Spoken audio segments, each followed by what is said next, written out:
This is a piece taken from this book, as a matter of fact, The Renaissance Guitar by Frederick Node. A great book. Doesn't look like this anymore, there's a new cover.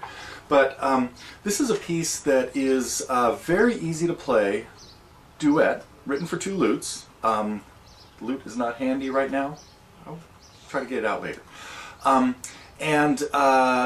Typically pieces like this, it's a very simple 8-measure phrase with 2 parts played pretty much in harmony. It's in the key of A, and of course our A scale would be A, B, C sharp, D, E, F sharp, G sharp, A.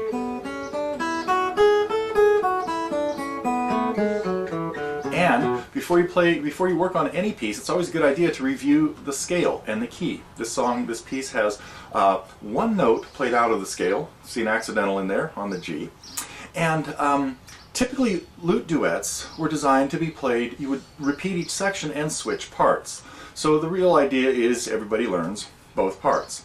So the version I played right there, I had, one guitar was playing the top part first, lute 1, and the other was playing lute 2 first. And I also did a capo to the 3rd fret, and that put it at the closer to the real pitch that a lute would be. A lute's a little shorter instrument. I will definitely bring it out before the end of this lesson, and it's going to take a little while to tune it up. So when you play in the key of A, this was taken originally from a manuscript by John Dowland. I'd really encourage you to listen a little bit more to, or track down, some of Dowland's lute music. It's great. Renaissance music makes a lot of use of variations, or divisions they were sometimes called, where you'd have a little melody and then later on a more elaborate set of scales decorating it. So, and that's kind of what happens here. We've got a 4-measure phrase, and the next 4 measures are essentially a variation on it. Then we have another 4-measure phrase.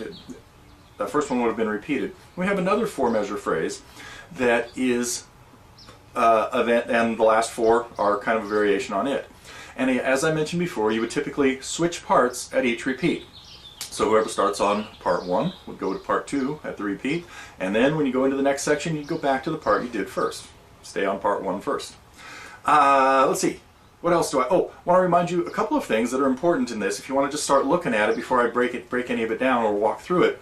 When you're playing in the key of A, you need to pay a lot of attention to hand position.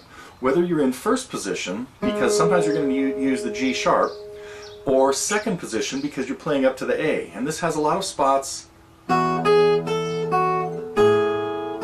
where you're going to change positions, moving up sometimes to 4th position. I think the highest note in the whole song is the B, played up at the 7th fret.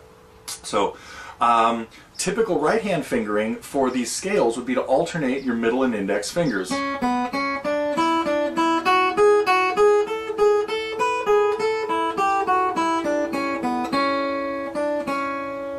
So right hand, 2 fingers usually. Sometimes we're going to use your 3rd when we have to play a chord.